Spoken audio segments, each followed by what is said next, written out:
Gather round and lend me an ear, while I tell you of a phantom who brewed destiny in a cauldron of broth and steam. This particular story took place in a neon-drenched metropolis, where skyscrapers pierced the night sky like glass monoliths. It was here that a mystery simmered in the labyrinth of alleys. Hiroshi Takahashi was once a titan among Tokyo's food critics. But now, in the twilight of his career, he found himself adrift in a sea of modern culinary trends that, to his seasoned palate, tasted of artifice and pretense. Hiroshi's apartment was a high-rise sanctuary, overlooking the neon heartbeat of the city. It was filled with the echoes of a life once shared with his late wife, Keiko. One evening, as Hiroshi sat at his oak desk, the glow of his lamp spilling over piles of unremarkable restaurant menus, a whisper of a legend found its way to him. The tale of the Midnight Ramen Girl. The first full moon night found Hiroshi wandering the labyrinthine streets of the city, where the scent of street food hung thick in the humid air, mingling with the exhaust of passing cars. He walked through familiar streets and alleys, past ramen shops where steam fogged up windows, and laughter spilled into the night. But of the Midnight Ramen Girl, there was no sign. Hiroshi's heart, heavy with a blend of anticipation and the bitter tang of memories, began to sink. The night, with its myriad sounds and smells, felt overwhelming, a sensory reminder of the life he and Keiko had once reveled in together. As the moon climbed higher, casting its silver gaze over the city, Hiroshi's search continued, driven by a yearning for something authentic and true, a yearning he hadn't felt since Keiko's laughter had filled their home. It was this longing that propelled his tired feet through the city's heart, chasing after a legend that seemed as elusive as the joy he once knew. The night waned, and with it, Hiroshi's hopes. The Midnight Ramen Girl remained a mystery, her cart a phantom just beyond his reach. As he returned to his quiet apartment, the city's symphony fading behind him, Hiroshi realized that this quest was more than just a pursuit for a story. It was a search for a piece of his soul he feared was lost forever. The second full moon since Hiroshi bathed Tokyo in a luminescent glow, painting the city in a palette of ethereal silver.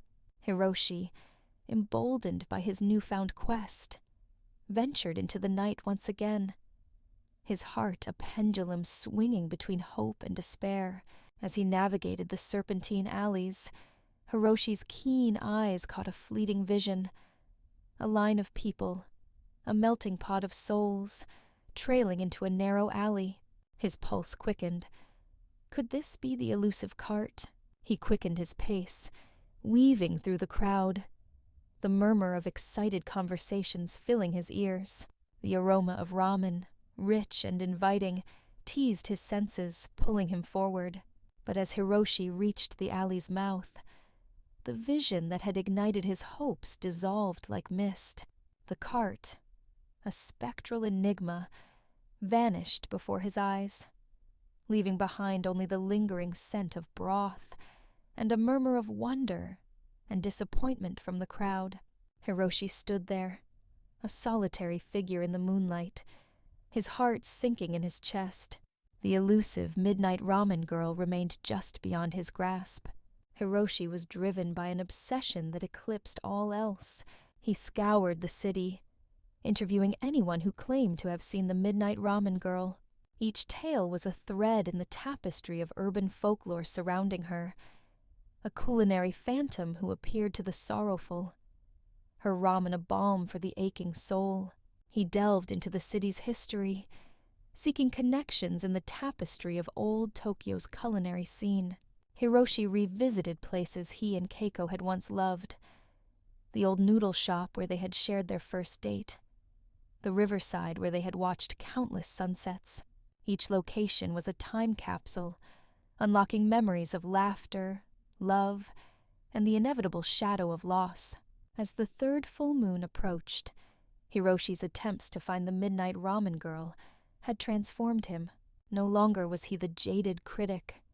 Detached and weary, the quest had rekindled a fire within him, a yearning for connection, for understanding the tapestry of his own life.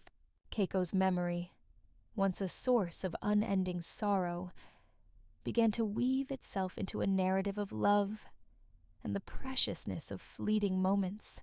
With a heart heavy yet hopeful, Hiroshi ventured into the night, the moon a silent companion in his search for the ephemeral cart and the memories it held.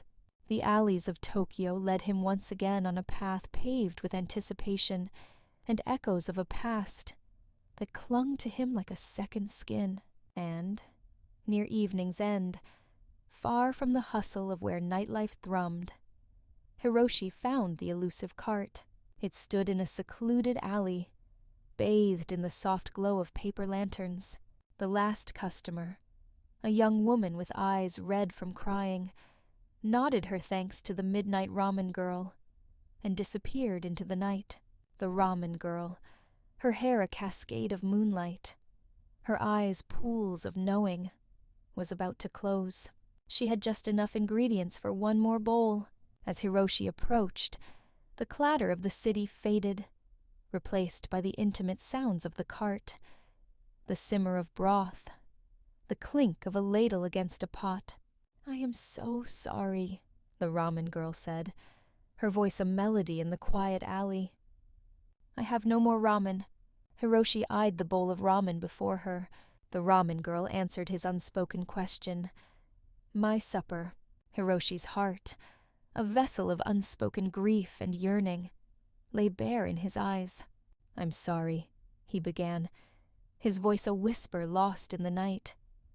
"I've been searching for you, for your ramen. They say it's not just food, but a memory, a moment." The Ramen Girl looked at him, a faint smile touching her lips. "You carry a heavy heart," she said. "Sit, share my meal." As they sat across from each other, the Ramen Girl divided her ramen into 2 bowls. The steam rose like spirits, carrying with it the scent of soy, garlic, and something ineffable, something that spoke of comfort and long-forgotten homes. With each mouthful, Hiroshi's world unraveled and rewove itself. He saw Keiko, her laughter ringing like bells, her eyes alight with love and mischief. He relived their moments, the quiet mornings, the shared meals, the tender embraces, and the crushing silence of her absence. But there was something more in the broth, a flavor not his own. Memories that were not his began to surface. Flashes of a young girl, Yumi Nakamura, learning to cook beside her grandmother, the heat of kitchen fires, the sting of a love lost, and the solitude of a life on the move.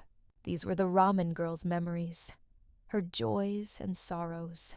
They ate in silence, 2 souls adrift in a sea of memory and emotion, their experiences mingling in the sacred space of shared grief and understanding.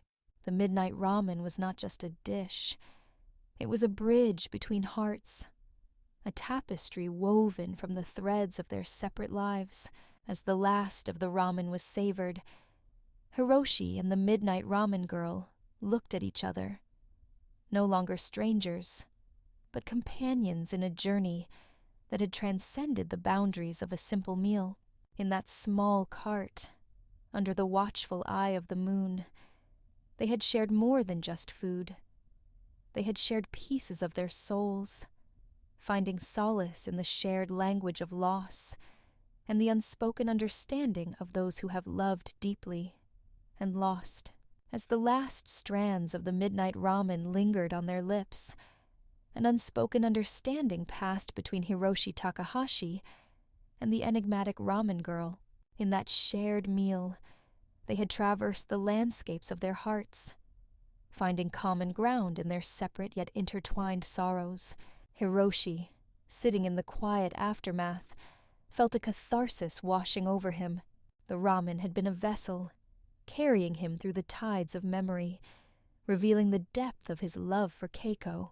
It had shown him that cherishing the past did not mean living in its shadows. "You've given me more than just a meal," Hiroshi said, his voice tinged with newfound clarity. "You've given me a journey through my own heart." The ramen girl, her eyes reflecting the moonlight, nodded. "We find healing in many ways," she replied. "Sometimes it's in a bowl of ramen, or in the stories we share." That night, Hiroshi returned to his apartment, a place once filled with the echoing silence of loss, now imbued with a gentle peace. He sat at his desk, the city lights twinkling like distant stars, and began to write. His words flowed, not with the critical sharpness of a food critic, but with the poignant introspection of a man who had peered into the depths of his soul. His final review was a tapestry of emotions, a tribute to the Midnight Ramen, a homage to Keiko, and a meditation on loss, love, and the healing journey of life. He wrote of the flavors that had unlocked his memories, of the shared experience with Yumi the ramen girl, and how it had guided him to embrace the light amidst the shadows. With the publication of his final piece, Hiroshi's career as a food critic came to a close, but his journey was far from over. He found solace in his memories, each a cherished chapter of a life lived with love and loss. In his retirement, Hiroshi chose to honor the legacy of both Keiko and the Midnight Ramen Girl. He began teaching cooking classes, sharing the traditional flavors and techniques that he had always held dear. He wrote too, not reviews, but stories of food and life, each recipe imbued with a memory, a piece of wisdom, a snippet of Tokyo's culinary soul. In these classes, in the words he penned, Hiroshi found a renewed purpose. He shared not just the techniques of cooking, but the stories behind each dish, the way food could speak to the heart, heal the wounds of the past, and connect people across the boundaries of time and experience. As Hiroshi's students hung on his every word, as his readers found solace in his stories, he knew he had found his path. In the art of cooking and teaching, he kept alive the memories of Keiko, the lessons of the Midnight Ramen Girl, and the unending story of a city that, like him, was a mosaic of loss, love, and the indomitable spirit of moving forward.